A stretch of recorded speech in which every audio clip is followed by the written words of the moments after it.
Hey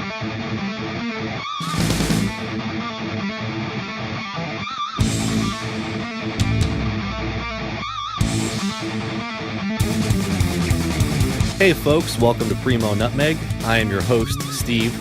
On today's show, I have legendary mixed martial artist Royce Gracie. Royce is a member of the Gracie family, who both pioneered and revolutionized Brazilian jiu-jitsu and mixed martial arts itself. Royce won 3 of the first 4 UFC tournaments. He still holds the record for submissions in the UFC. And last year, at the age of 49, he defeated his longtime nemesis, Ken Shamrock, in Bellator MMA. On today's show, I will be asking Royce what it was like growing up a Gracie, what it was like fighting in the early days of the UFC, and whether or not fans can expect him to have one more fight. Thank you all for listening, and while you are listening, please do take a moment to subscribe to PRIMO NUTMEG on YouTube, SoundCloud, and iTunes. Also, check out our new website, PRIMONutmeg.com. There you'll see links to previous interviews with the likes of Jason David Frank, Jake the Snake Roberts, Bob Backlund, and many other interesting people. Also, make sure to like PRIMO NUTMEG on Facebook and follow PRIMO NUTMEG on both Twitter and Instagram. Thanks again for listening, folks, and I hope that you enjoy this exclusive interview with Royce Gracie on PRIMO NUTMEG.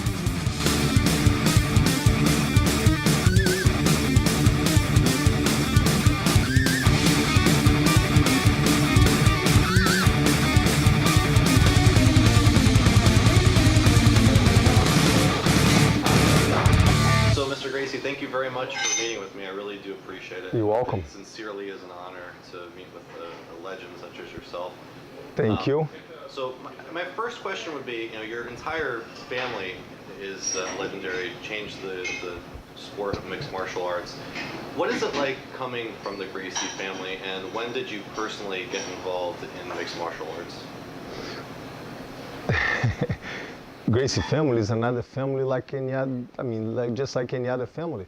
We are just bigger than the average family, and we learn how to take care of ourselves. We learn self-defense from a young age.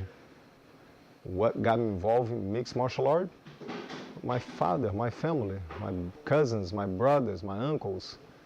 Grew up watching them, hearing stories. So, when the first UFC event was in the lead up to that, when did you first hear that that event was taking place, and what got you to decide to be involved in it? Horton, my brother, is the one that set up the event, the UFC, the first UFC. And once he came up with the idea, as soon as he came up with the idea, he told my father and him, told me that they would like me to be the one representing. There was going to be a tournament of different styles of martial art, and they would like me to represent the Gracie Jiu-Jitsu. Now, what was it like back then, back in what's been called the Wild West days? How was that different than today? Back then, it was more of a style against a style. There was no weight division, no gloves, no time limit, no rules. The only rules were no eye gouge and no biting. Everything else goes. So, but it was a style against a style. It was a karate guy against a kung fu guy, a judo against a wrestler, a sumo wrestler against Gracie Jiu-Jitsu. So today is more of an athlete against an athlete. So the grapplers had to learn how to do some stand-up. The stand-up guys had to learn how to fight on the ground, you see. So kickboxers had to learn Gracie Jiu-Jitsu. The wrestlers had to learn how to box and learn some submissions from Gracie Jiu-Jitsu.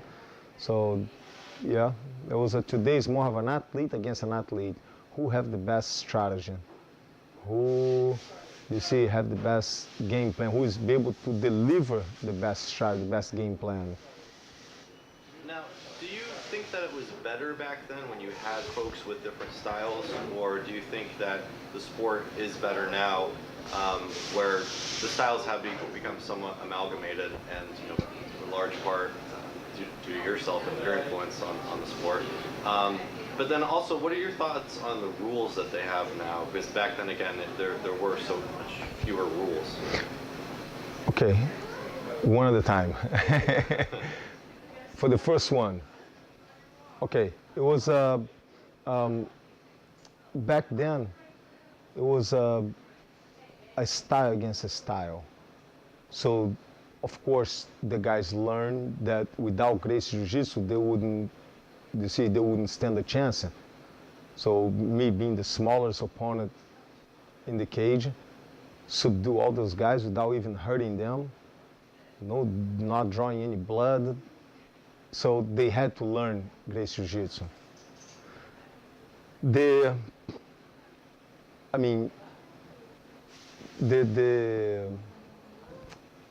Today, it's more of the guys have to.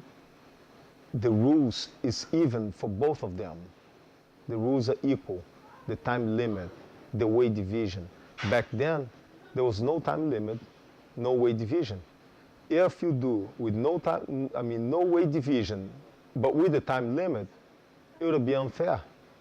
Like my father always says, I'll give you the weight, but you gotta give me time. So the rules today are pretty even.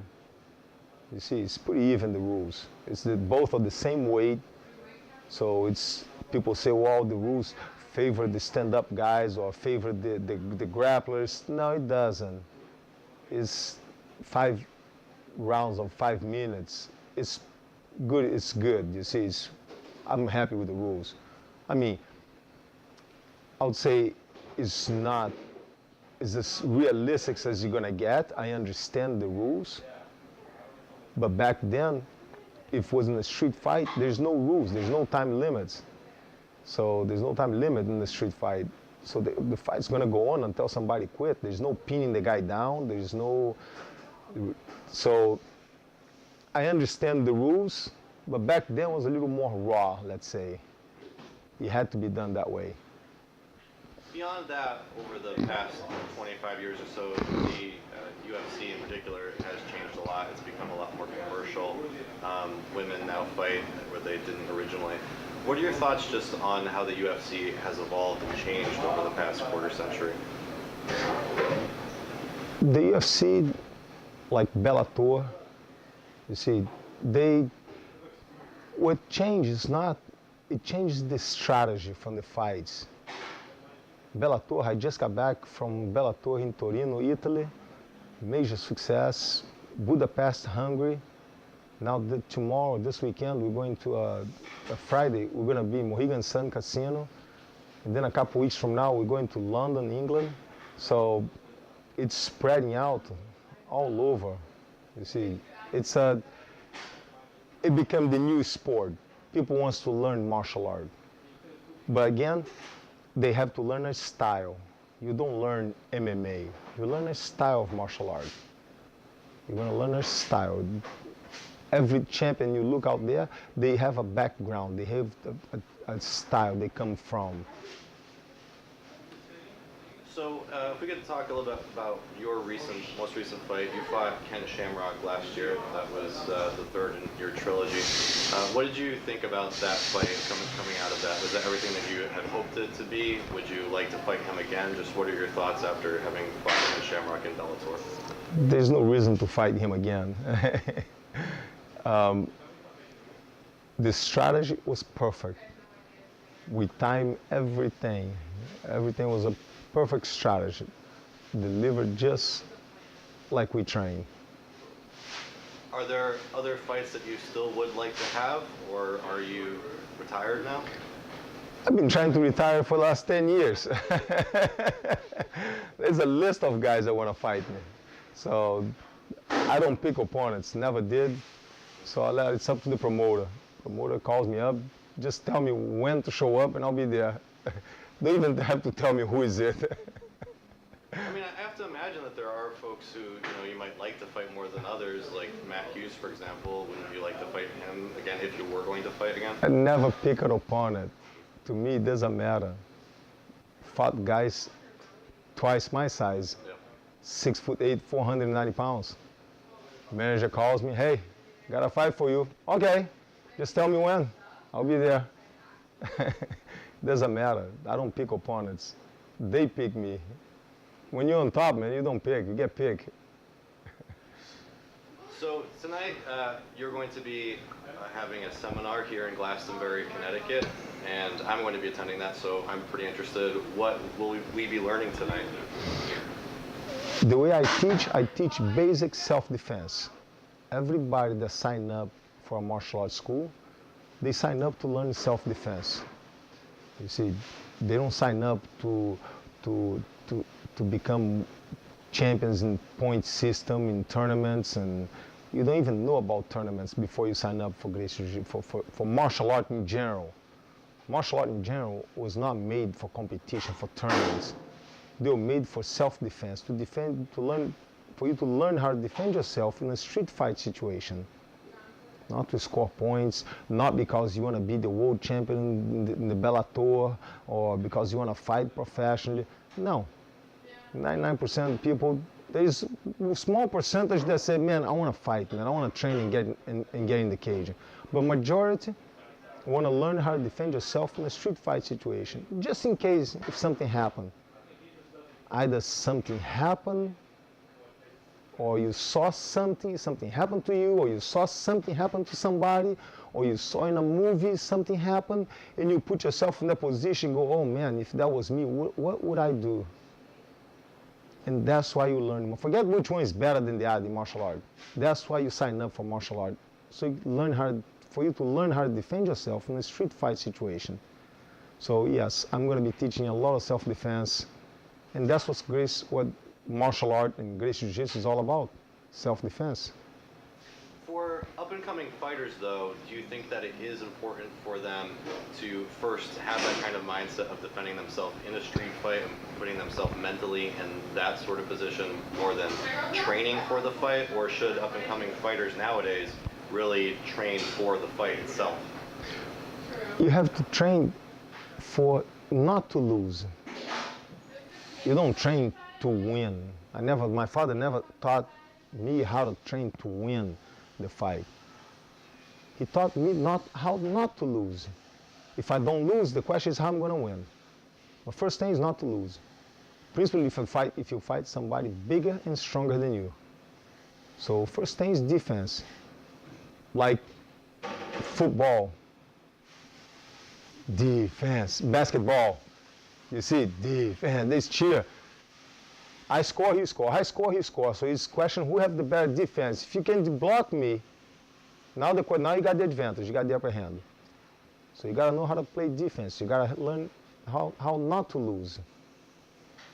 So are you going to be doing a lot of these seminars around this area? I believe you're doing one in Massachusetts as well, right? I just did one in Aguam yesterday for Jim Harp over there, one of my black belts. Tonight, I'm going to be with Doug over here, and then Connecticut, and then I got to go to Mohegan-Sun for Bellator on Friday. Awesome. And do you have any other upcoming appearances scheduled for the summer or Man, future? I travel 7 months of the year. After Bellator, I'll go back, Saturday I'll go back to LA, and then on, I think the schedule is, I'll go to Omaha, Nebraska. I'm going to teach at 88 Tactical for a couple days in Omaha, Nebraska.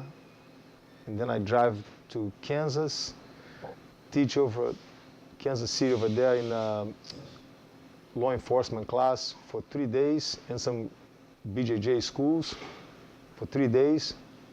Fly back to LA, stay for a couple days and gone again. It's go home, just enough time to change luggage, 3-5 days, and off on the next stop. I didn't realize that you were teaching law enforcement class as well. Is that something that you do frequently? I do a lot of that, yes. Law enforcement, the Army and Special Forces, a lot of Special Forces. Just got back from, in January, I was in Okinawa, teaching the first group, Special Forces over there for a week. So, yep. Do you find that just folks in general, all the students that you come across, is there some main theme that you find people struggling with in general, or does it really depend on the student? Does every student maybe struggle with different things? I don't believe in good student or bad student. There's good teachers and bad teachers. Since I consider myself a good teacher, if you show up, you will learn. Awesome. Well, I will be there tonight, so I'm looking forward to learning, and so from learning from a master and a legend such as yourself, it truly is an honor. So It'll be fun. It'll be fun. Thank you for coming to Connecticut, and thank you for doing this interview. I really do appreciate it. Thank you.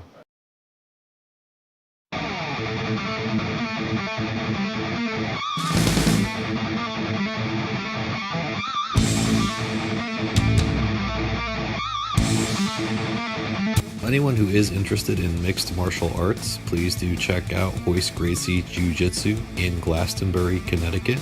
They hold classes several times a week, so if you are anywhere in the vicinity of Glastonbury, Connecticut, please do check them out. Check out their Facebook page, check out their website, fortitudejj.com, and make sure you stop by and visit 180 Oakwood Drive in Glastonbury, Connecticut during one of their training sessions.